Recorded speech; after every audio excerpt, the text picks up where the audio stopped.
మీ business ఏదైనా మీ ఊర్లో promotion చేయాలంటే అది సుమన్ టీవీతోనే సాధ్యం. ఇప్పుడే సంప్రదించండి. పేరు మట్టపర్తి వెంకటరమణ, ఇక్కడ జేఏసీ చైర్మన్.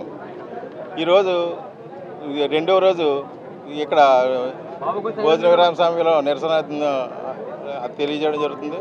అయితే ఇక్కడ జరిగే కార్యక్రమంలో ముఖ్యంగా మా డిమాండ్ ఏంటంటే పొరుగు సేవల సిబ్బందికి, కాంట్రాక్ట్ కార్మికులకి అందరినీ రెగ్యులేట్ చేయాలని, అలాగే ఈపీఎఫ్ టు జీపీఎఫ్ ఉన్న కార్మికులందరూ కూడా వాళ్ళకి ప్రభుత్వంలో చేసిన మాదిరిగా ఈ రోజున కూడా వాళ్ళకి రెగ్యులేట్ చేయాలని, అదే ఈ విద్యుత్ కార్మికులు ఎక్కడైనా యాక్సిడెంట్లు అయ్యి రకరకాల ఇబ్బందులు పడుతూ ఎన్నో అవస్థలు పడుతున్నారు.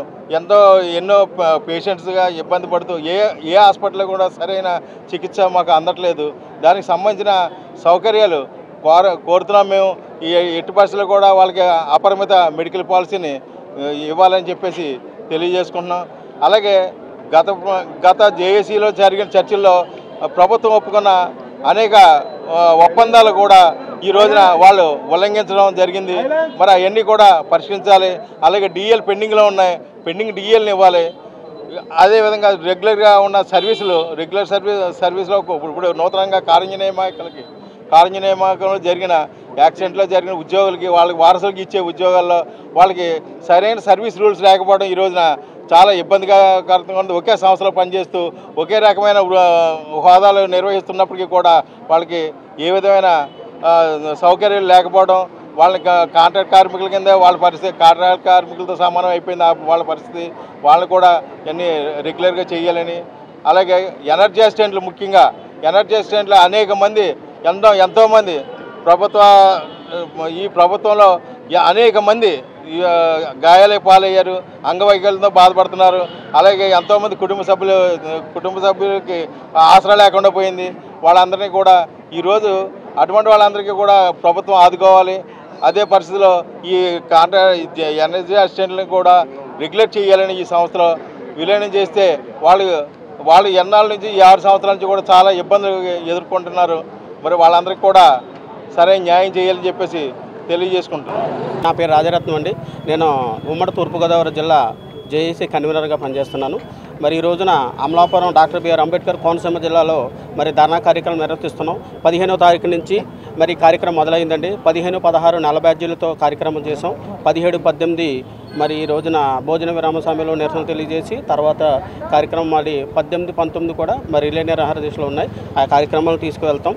మరి మా ప్రధానమైన డిమాండ్లు 17 పాయింట్లతో మరి స్టేట్ కమిటీ వారు ఒక ప్రోగ్రాం చేసి ఇదివరకే మేనేజ్మెంట్తో మాట్లాడడం జరిగింది.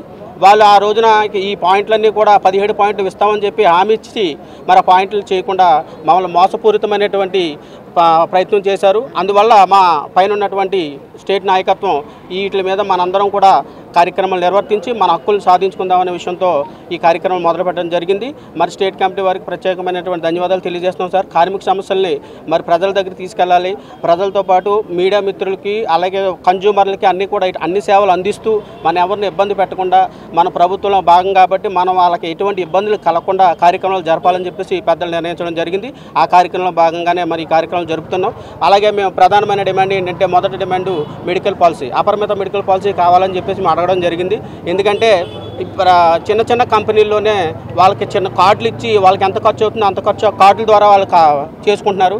కానీ ఇంత పెద్ద విద్యుత్ సంస్థలో మరి కార్మికుడికి యాక్సిడెంట్ అయితే ఎటువంటి అపరిమిత మెడికల్ పాలసీ లేకుండా ఉంది.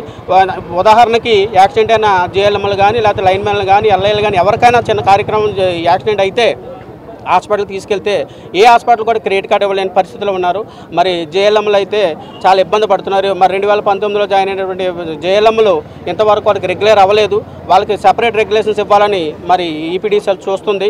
దాన్ని మేము వ్యతిరేకిస్తూ మన నాయకత్వం అంతా కూడా ఈపీడీసీఎల్లో ఉన్నటువంటి ఉద్యోగులు అందరూ కూడా ఏపీఎస్సీబీ ఈపీడీసీఎల్ ఏవైతే రూల్స్ ఉన్నాయో గ్రేడ్ 2 జేఎల్ఎంకి ఆ రూల్సే వర్తింపజేయాలి. ఎటువంటి కార్యక్రమాలు చేసినా సరే మేము ఊరుకోమని చెప్పడం జరిగింది.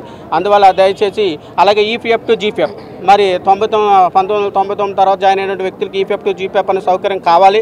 ప్రభుత్వంలో పనిచేయాలని ప్రతి ఉద్యోగి కోరుకుంటాడు.